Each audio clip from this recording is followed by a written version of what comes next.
Hello అండి, నమస్తే. ఇప్పుడు మాట్లాడే టాపిక్ వచ్చేసి కేంద్ర ఆర్థిక మంత్రి నిర్మలా సీతారామన్ గారు కేంద్ర బడ్జెట్ ప్రవేశపెట్టారు. బడ్జెట్ ప్రవేశపెట్టిన క్రమంలో గురజాడ అప్పారావు గారు ఒక పద్యం నుంచి ఒక ఫ్యూ లైన్స్ తీసుకుని దేశం అంటే మట్టి కాదు, దేశం అంటే మనుషులే అని చెప్పి బడ్జెట్ స్పీచ్ని మొదలుపెట్టిన ఆవిడ దేశం అంటే మట్టి కాదు, దేశం అంటే మనుషులు సరే, కానీ ఆంధ్రప్రదేశ్ ప్రజలు, ఆంధ్రప్రదేశ్ రాష్ట్రం నోట్లో మాత్రం పెద్ద మట్టి కొట్టి బడ్జెట్లో స్పీచ్ మొత్తంలో ఎక్కడ ఆంధ్రప్రదేశ్ అనే ఒక ప్రస్తావన, ఆంధ్రప్రదేశ్ అనే ఒక పదం యొక్క ప్రస్తావన లేకుండా చాలా జాగ్రత్తగా ఆంధ్రప్రదేశ్ రాష్ట్రం నోట్లో మాత్రం సున్నం పెట్టే ప్రయత్నం నిర్మలా సీతారామన్ గారు చాలా సక్సెస్ఫుల్గా చేశారు.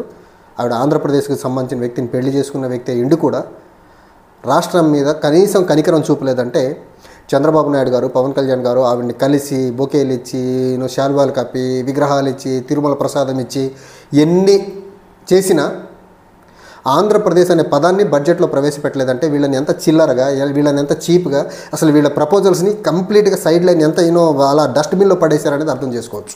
అండ్ చంద్రబాబు నాయుడు గారు, నేను వాజ్పేయి టైంలో కేంద్రంలో భాగస్వామిగా ఉండి చక్రం తిప్పా, బొంగరం తిప్పా, భూచక్రాలు తిప్పా, అసలు దేశంలో బడ్జెట్ మొత్తం ఆంధ్రప్రదేశ్కి తీసుకొచ్చి ఉమ్మడి ఆంధ్రప్రదేశ్ తీసుకొచ్చి హైదరాబాద్లో పెట్టారని చెప్పి ఈరోజు అదే బీజేపీతో పొత్తులో ఉన్నాడు. అక్కడ మైనారిటీ ప్రభుత్వమే ఉంది, బీజేపీ కంప్లీట్ మెజారిటీ లేదు.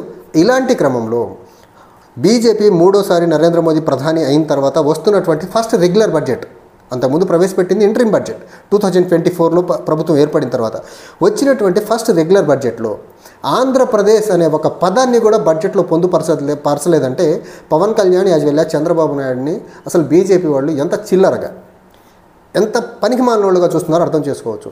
నిజంగా వీళ్ళు పొలిటికల్గా స్ట్రాంగ్ అండ్ డిటర్మైన్డ్ పర్సనాలిటీస్గా ఉంటే బీహార్కి ఎలాంటి ప్రయారిటీ ఇచ్చారు, బీహార్ ఐఐటి ఎక్స్పాన్షన్కి ఎలా ప్రపోజల్ పెట్టారు, బీహార్లో కోసి రివర్ ప్రాజెక్ట్, కోసి రివర్ కెనాల్ ప్రాజెక్ట్ని ప్రయారిటీ ఇచ్చినట్టు, బీహార్లో గ్రీన్ఫీల్డ్ ఎయిర్పోర్ట్కి ఇచ్చినట్టు, బీహార్లో అగ్రికల్చర్ దానికోసం ప్రయారిటీ ఇచ్చినట్లు, బీహార్లో వేరే బీహార్ రాష్ట్రానికి ఇచ్చినటువంటి ఎకనమిక్ అలొకేషన్స్ చేసినట్టు ఆంధ్రప్రదేశ్కి చేయలేదంటే బీట్ చంద్రబాబు నాయుడు గారు లేకపోతే పవన్ కళ్యాణ్ గారిని ఎన్డీఏలో ఎంత చీప్గా, ఎంత చిల్లరగా చూస్తున్నారనే దానికి అర్థమవుతుంది.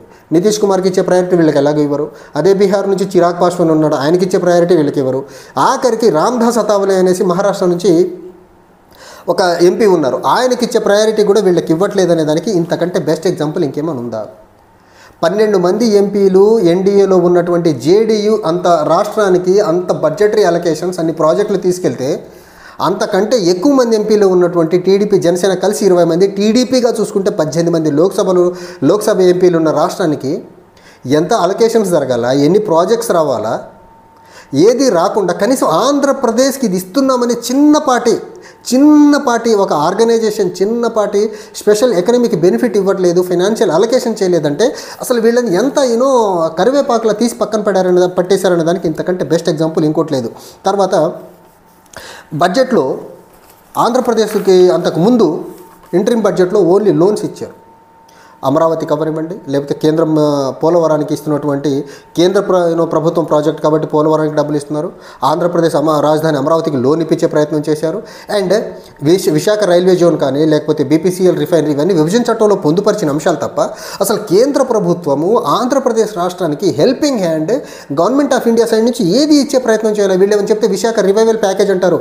విశాఖపట్నం స్టీల్ ప్లాంట్ ఏదైతే ఉందో that is nothing to do with Andhra Pradesh state అండి. It is a completely central government organization. So central government ఆర్గనైజేషన్ని రివైవ్ చేసేదానికి సెంట్రల్ గవర్నమెంట్ ప్యాకేజ్ ఇచ్చింది తప్ప ఆంధ్రప్రదేశ్ రాష్ట్రానికి స్పెషల్గా బీజేపీ ఎన్డీఏలో మేజర్ పార్ట్నర్స్గా ఉన్నటువంటి టీడీపీని వాళ్ళ ప్రపోజల్స్ని, రిక్వెస్ట్ని కన్సిడర్ చేసి ఒక్కటి కూడా కన్సిడర్ చేయలేదు అంటే అసలు వీళ్ళ మాటలకి ఏమాత్రం బీజేపీ విలువ ఇవ్వట్లేదు అనేదానికి ఇంతకంటే బెస్ట్ ఎగ్జాంపుల్ ఇంకేమైనా ఉందా?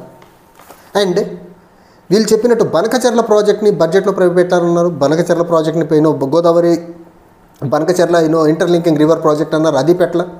అండ్ ఆంధ్రప్రదేశ్కి సంబంధించినటువంటి కొన్ని స్పెషల్ స్కీమ్స్, స్పెషల్ ఇన్సెంటివ్స్ అడిగే ప్రయత్నం చేశారు, ఏది మెన్షన్ చేయలేదంటే అసలు పవన్ కళ్యాణ్ గారిని, చంద్రబాబు నాయుడు గారిని బీజేపీ అసలు కన్సిడర్ కూడా చేయట్లేదు అనే దానికి ఇంతకంటే బెస్ట్ ఎగ్జాంపుల్ ఇంకేమైనా ఉందా? అండ్ బడ్జెట్లో నేను ఇందాక వీడియోలో చెప్పినట్టు సబ్కా సాత్, సబ్కా వికాస్, సబ్కా విశ్వాస్ అంటున్నారు, కానీ అసలు రాష్ట్రాలకి equal priority ఎక్కడిస్తున్నారు?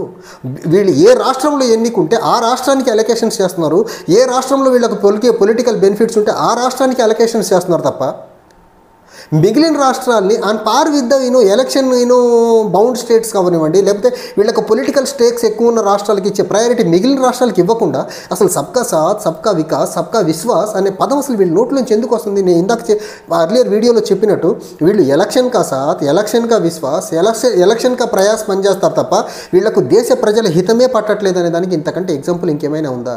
And Narendra Modi గారు లాస్ట్ టైం వైజాగ్ వచ్చినప్పుడు చంద్రబాబు నాయుడు గారు వికసిత్ భారత్ 2047కి ఎలా మీరు టార్గెట్ పెట్టుకున్నారు, స్వర్ణాంధ్రప్రదేశ్ నేను టార్గెట్ పెట్టుకున్నా 2047కి. సో ఈ రెండు ప్యారలల్గా షోల్డర్ టు షోల్డర్ కలిసి వెళ్ళాలి, ఇన్ ట్యాండమ్ వెళ్ళాలని చెప్పిన ఇతనికి కనీసం ఆ స్వర్ణాంధ్రప్రదేశ్ యొక్క డ్రీమ్ని ఆబ్జెక్టివ్ని అచీవ్ చేసేదానికి ఒక్క రూపాయి బిళ్ళ కూడా బడ్జెటరీ అలొకేషన్ చేయలేదంటే అది చంద్రబాబు నాయుడు గారు ఎంత భజన చేసినా, పవన్ కళ్యాణ్ ఎంత భజన చేసినా, మోడీ ముందు వీళ్ళు ఎంత చిడతలు వాయించినా, ఎంత ఏ రకంగా వీళ్ళు మోడీని ప్రసన్నం చేసుకోవాలని చేసినా ఆంధ్రప్రదేశ్కి ఏది ఒక్క రూపాయి ఇవ్వలేదు. ఈరోజే కాదు, గత 10 సంవత్సరాలుగా 2014లో నరేంద్ర మోదీ దేశానికి ప్రధానమంత్రి అయిన దగ్గర నుంచి ఆంధ్రప్రదేశ్ రాష్ట్రానికి బడ్జెట్ తర్వాత బడ్జెట్ మోసం చేసుకుంటూనే వచ్చాడు తప్ప ఆంధ్రప్రదేశ్ యొక్క రాష్ట్రం యొక్క యాస్పిరేషన్ ఎప్పుడూ కన్సిడర్ చేయాల. అది రాజధాని లేని రాష్ట్రము, విడిపోయిన రాష్ట్రము, ఎకనమిక్ ఇండస్ట్రియల్ గ్రోత్ పరంగా బెటర్గా లేనటువంటి రాష్ట్రం, ఏదన్నా స్పెషల్ హెల్పింగ్ హ్యాండ్ ఇద్దామనేటువంటి ఆలోచన లేనటువంటి ఒక అనాలోచిత మనిషి ప్రధానిగా ఉంటాం మన దేశానికి, పర్టికులర్లీ ఆంధ్రప్రదేశ్ ప్రజల యొక్క దౌర్భాగ్యం. 2024 వరకు ఒక లెక్క, కానీ 2024లో మైనారిటీ ప్రభుత్వం ఏర్పడిన తర్వాత కూడా పొలిటికల్గా వీళ్ళు ప్రెషర్ పెట్టి మోడీ దగ్గర నుంచి, కేంద్ర ప్రభుత్వం దగ్గర నుంచి కనీసం బడ్జెట్లో స్పెషల్ ఎకనమిక్ అసిస్టెన్స్ తీసుకురాలేని పవన్ కళ్యాణ్, చంద్రబాబు నాయుడు వీళ్ళు రాష్ట్రాన్ని ఏదో ఉద్ధరిస్తామని చెప్తున్నారంటే అసలు వీళ్ళని ఎలా నమ్మాలి మనము? వీళ్ళ మాటల్ని ఎలా కన్సిడర్ చేయాలా? బడ్జెట్లో ఆంధ్రప్రదేశ్ అనే పేరు ప్రస్తావన కూడా రాలా. బీహార్ వచ్చింది, అస్సాం వచ్చింది, union territory of Andaman and Nicobar వచ్చింది, లక్షద్వీప్స్ వచ్చింది, ఇలాంటి రాష్ట్రాల ప్రస్తావన వచ్చింది. కానీ ఆంధ్రప్రదేశ్ అనే ప్రస్తావన కూడా తీసుకురావట్లేదంటే వీళ్ళ దగ్గర బీజేపీ తర్వాత హయ్యెస్ట్ నెంబర్ ఆఫ్ ఎంపీస్ టీడీపీకి ఉన్న వీళ్ళ మాట కనీసం ఈ చెవులు కూడా ఎక్కించుకోవట్లేదు అనే దానికి బెస్ట్ ఎగ్జాంపుల్ ఈరోజు బడ్జెట్తో క్లియర్గా తేలిపోయింది.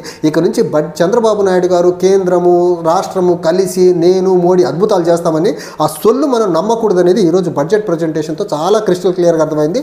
అండ్ పవన్ కళ్యాణ్ గారు ఎప్పుడు అవకాశం దొరికినా దేశ ప్రధాని నరేంద్ర మోదీ మార్గదర్శకం రాష్ట్రానికి రూపాయి ఇవ్వలేదురా నాయన, ఒక్క రూపాయి రాష్ట్రానికి బడ్జెట్లో ఇవ్వని ఆయన రాష్ట్రానికి మార్గదర్శకం చేస్తున్నాడు. ఆయన డైరెక్షన్లో, ఆయన సూచనలతో మేము నడుస్తుంటే సిగ్గు తలదించుకోవాలి మీరు. అసలు రాష్ట్రానికి కనీసం ఒక రూపాయి అడిషనల్గా తీసుకురాని మీరు, అది కూడా మిత్రపక్షం ఉండి మైనారిటీ ప్రభుత్వాన్ని వంచని మీరు ఇంకా మోడీ మార్గదర్శకాలు, మోడీ అండదండలతో, మోడీ డబ్బులతోని ఈ ఊదరగొట్టే మాటలు దయచేసి పవన్ కళ్యాణ్ గారు మీరు ఎక్కువ చేసేది ఈ భజన ఇంకా ఆపండి దయచేసి. మీకు రాజకీయంగా ఎంత అవసరం మీరు భజన చేసుకోండి, కానీ రాష్ట్ర ఇంట్రెస్ట్ని తాకట్టు పెట్టదు. రాష్ట్రంలో ఉన్నటువంటి యువత యొక్క భవిష్యత్తుని బీజేపీ దగ్గర మీరు తాకట్టు పెట్టి ఆంధ్రప్రదేశ్ నోట్లో మట్టి కొట్టే ప్రయత్నం చేయొద్దు. Thank you.